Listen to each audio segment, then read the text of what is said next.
7 राज्यों में एनआईए की छापेमारी चल रही है और बिहार के फुलवारी शरीफ में पीएफआई से जुड़े मामलों पर एनआईए ने छापा मारा है। तो दिल्ली, उत्तर प्रदेश, राजस्थान, हरियाणा, पंजाब और छत्तीसगढ़ में करीब 50 ठिकानों पर गैंगस्टर्स और आतंकी गठजोड़ की जांच के सिलसिले में एनआईए की यह छापेमारी जारी है। बिश्नोई गैंग से लेकर बवाना गैंग तक एजेंसी के रडार पर हैं और टेरर एंगल से लेकर विदेशी फंडिंग, विदेशों से ऑपरेशन, उगाही, ड्रग्स कनेक्शन तक की पड़ताल जारी है।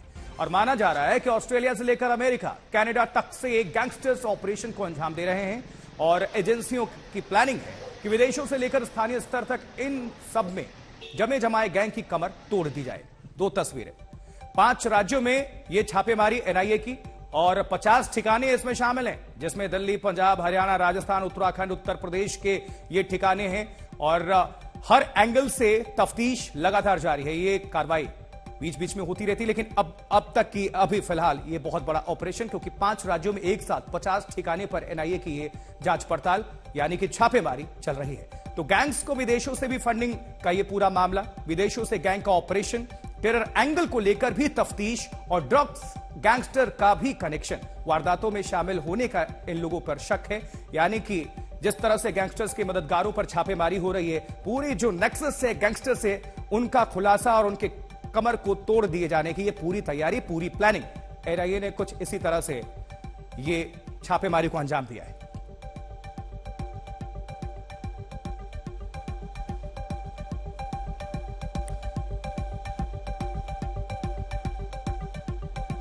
और इस वक्त हमारे साथ 2 सहयोगी जुड़ रहे हैं।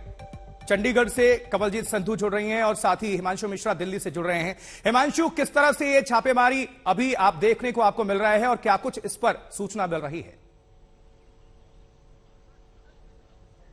देखिए, एनआईए को जब सिद्धू मूसेवाला की हत्या होती है और उसके बाद जब उसकी इन्वेस्टिगेशन बढ़ती है तो ये पता लगता है कि किस तरीके से जो ये लोकल गैंगस्टर हैं, इनका नेटवर्क का इस्तेमाल बब्बर खालसा इंटरनेशनल और आईएसआई से जुड़े लोग कर रहे हैं। और ये जानते ही एक तरीके से चौंक पड़ी एजेंसियां।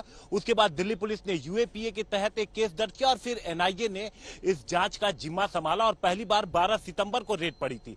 और जब 12 सितंबर को रेड डाली गई थी सारे गैंगस्टर्स के ऊपर, तो उसमें कई AK-47 हैंड ग्रेनेड भी बरामद हुई थी। और उसी में ये अगली कड़ी है, जो जानकारी मिली थी, जो पूछताछ से जानकारी मिली थी, उसके बाद अब ये कार्रवाई की जा रही है।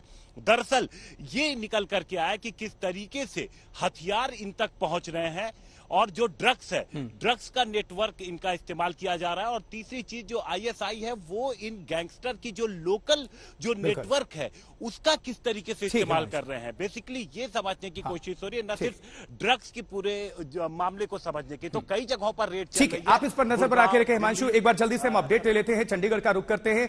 कमलजीत हमारे साथ, हमारी सहयोगी जुड़ी हुई है। कमलजीत, जब भी ड्रग्स और टेरर एंगल की बात होती है, पंजाब का नाम उसमें आ जाता है और फिर से ये जो 5 राज्यों में जो छापेमारी चल रही है उसमें पंजाब का नाम शामिल है। वहां से क्या कुछ अपडेट दर्शकों को बताएं कमल जी।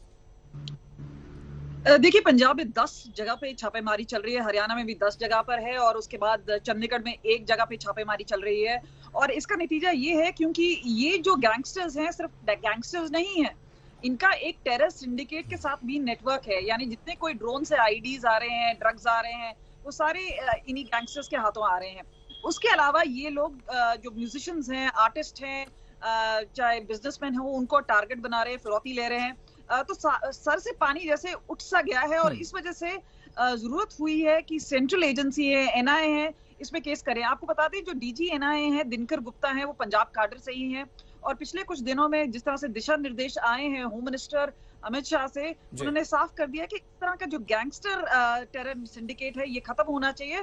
उसके बाद एनआईए हरकत में आई है। 12 सितंबर को जिस तरह से पहली बार रेड हुई, जो लोग उसमें अरेस्ट हुए थे उन गैंगस्टर्स के बयान के बाद अब ये दूसरी छापेमारी की जा रही है। और हमें सूत्र बता रहे हैं कि इसमें भी काफी हद तक हथियारों का जखीरा मिला है, काफी जगह से हथियार बरामद किए गए हैं और इस वक्त छापेमारी चल रही है। और इसी वजह से 5 राज्यों में एक तरह से साइमल्टेनियस रेड चल रहे हैं 50 लोकेशंस पर। अपने आप में दिखाता है कि कितना बड़े पैमाने पे एनआईए रेड कर रही है। और ये जो सिंडिकेट है इसको खत्म करने की बात है, चाहे लॉरेंस बिश्नोई गैंग हो, चाहे काला जथेड़ा हो, चाहे बाकी गैंगस्टर्स हैं, इनको कमर तोड़ने की और खास तौर पे जो और बेहद जरूरी भी है। कमलजीत, आपका बहुत शुक्रिया। कमलजीत और हिमांशु, हमारे दोनों सहयोगियों का बहुत बहुत शुक्रिया।